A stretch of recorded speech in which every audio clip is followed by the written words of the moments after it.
Dear brothers and sisters, we're celebrating the feast of Padre Pio. As I said just now, I want to introduce to you to imitate his example of generosity, to give. And today, the first reading and the gospel precisely talk about the stewardship of wealth, mainly about how to handle our material wealth, but we can apply it to the spiritual wealth, generosity. Because in the gospel, our Lord used that parable of the steward, of the different servants, and the master, how the steward handles the wealth of the master. And then now you know that this servant, this steward, was a dishonest one. To the extent that the master, the rich man, discovered and decided to get rid of him. But this steward, this servant, even to the extent that the rich man, the master, found out that he's trying to gain friendships so that when he without job, he could go to the friends which he made through bribing them, using money to give away the money. And then our Lord said, the rich man commended that dishonest steward. We know very well our Lord would not praise someone who is dishonest. But our Lord used that only to illustrate 3 points. First of all, to illustrate that this steward, we are all stewards, we are all servants of God. How we handle, how we use wisely our wealth. The wealth we are talking about is not talking about the number of zeros in your bank account. We are talking about precisely what we have. Some may have less, some may have more. It doesn't matter. The main thing is to use them wisely. And what do you mean by wisely? Wisely, our Lord wants to illustrate that is that to know how to give. The wealth is for us to give. The wealth, whether a lot, whether a little, it's not only just to keep it in the bank account, let it grow, yes, but what's the aim of that? What's the aim of keeping that wealth? In fact, is to give. Why giving? That generosity, I asked you to imitate Padre Pio. That generosity to give, because it's only by giving that you will be receiving. That is an important element in our life. Giving. By giving, we know that we are human beings. It's only by giving that we become truly human. We can truly imitating God. God is a generous giver. Look at our Lord on the cross. He's on the cross. He gives. He gives even his own life for us. But this giving is not just a matter of give the material. But what is it? Why you give? Because of loving. That's why that loving has an object. That loving is a commandment of love, has an object. is to love God and love your neighbors. And then based on the loving, then you giving. Out of love, we give, we use our well health. And then from the material, we can raise it to the spiritual level. Then, once you raise it to the spiritual level, we gain grace. We gain something supernatural, the love of God and the love of neighbors. And this is important to have that as our attitude. If not, I'll give you an example.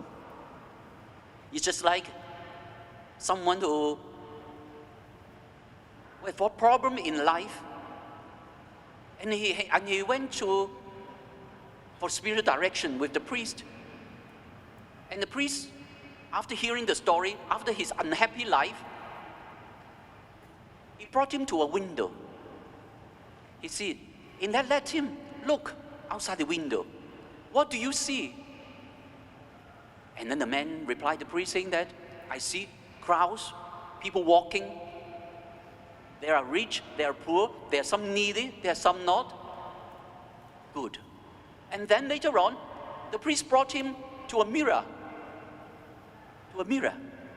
And then in front of the mirror, the priest asked the man, what do you see? And what do you see? What would you see? Me, myself. And then the priest said, but look, can you discover the similarities between the window and the mirror? He said, no, one is a window, one is a mirror. And the priest said, no, they are the same. They are made up of glass. Glass. A piece of glass. But the difference is, one is a piece of glass you can see through. But one is a piece of glass that has a little piece of silver lining in between. And when you put the wealth in between, and when you cannot see through, when you put the wealth always in the middle, what can you see? You cannot see the others. You cannot see God. You cannot see others. You see only yourself. My things. Mine. But without that, you see through. You see what? You see your neighbors. You see the needs of others. That's precisely through love. By giving, you become more truly. By giving, you receive more graces. That is what it means by wisely, to use the wealth wisely. The second point in the parable, with that, he talks about trustworthiness. Trustworthiness. Because that steward was dishonest. Nobody trusts him. To the extent that the master, the rich man, tried to get rid of him. But you need that worthiness. You need that integrity. You need that honesty. That people can trust you. And this worthiness, this honesty, not only in the big things, but also in the little things. In the little things, be worthy, be honest to your work, whatever it is. It's just like in a hospital, a patient in a dormitory.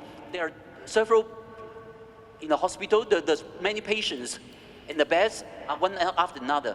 And one patient, suddenly, because of illness, he dropped a piece of, the cup of glass, and the glass contained water, and the water spilled on the floor. Now, according to the hospital policy, a small puddle of water will be cleaned up by the assistant nurse. But if the puddle of water is big, then they ask the servant to come and clean it. That's a house policy. So when the patient dropped it, he asked the assistant nurse, called the assistant nurse to come to clean up. And the assistant nurse, while seeing the amount of water on the floor, she said, sorry, it's very big, the puddle. So it's not my job. It's the job. You better call the servants. So they called a servant. And the servant comes and then said, no, the puddle is too small. It should be done by the assistant nurse. So they argued.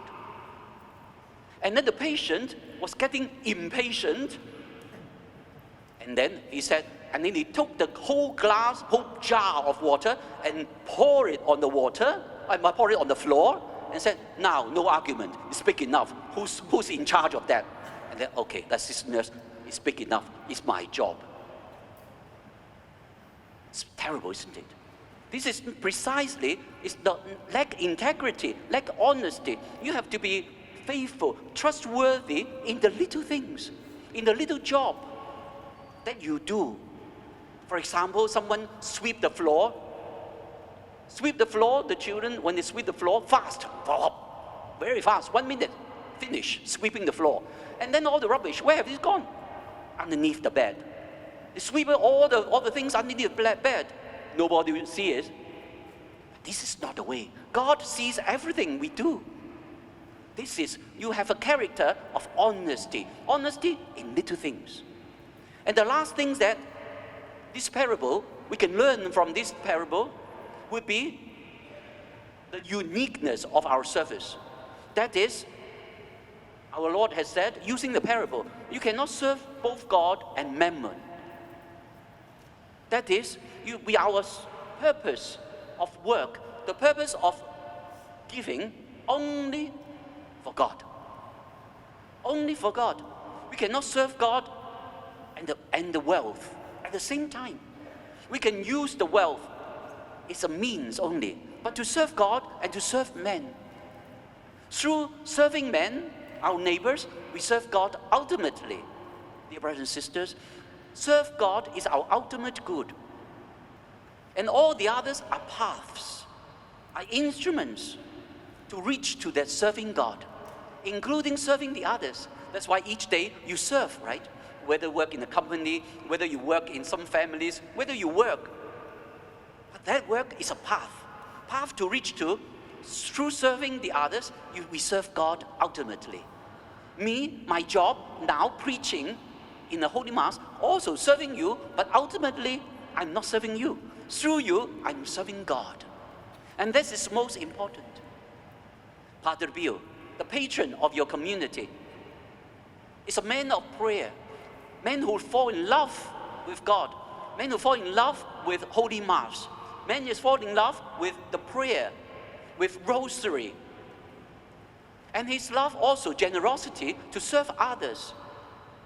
And he said that we must, for example, he said, we must empty the purgatory with our prayers.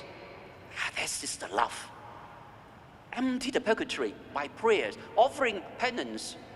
And he attend to all who come to have spiritual direction with him.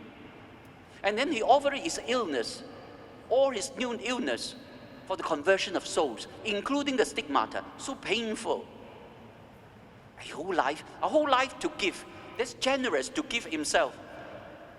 And before he died, Padre Pio, he promised one thing before he died. He said that after death, I will do more. For us, we think that, wow, once we die, no more. But Padre Pio said, after I die, I will do even more. How encouraging. He said that my real mission begins after my death. Can you imitate that generosity? In that generosity to serve, to give his own life. Padre Pio is a man, so asking us to be men and women of giving with generosity, giving to God, through giving to others. Now we are continuing with the Holy Mass. I'm sure all of us would like to imitate Padre Pio because he was given this patron for this community. I hope that through Padre Pio, your community would grow in love of God, in your work, in your family, in the society, in the community, looking after each other. Not just look at the mirror, but look through the window to see the needs of others. And then you find your life meaningful, working always for God, but serving the others with generosity, their needs, and using our wealth materially and spiritually, our prayer, our talents, all serving others. And ultimately, we will serve God with joy and with meaning in our lives.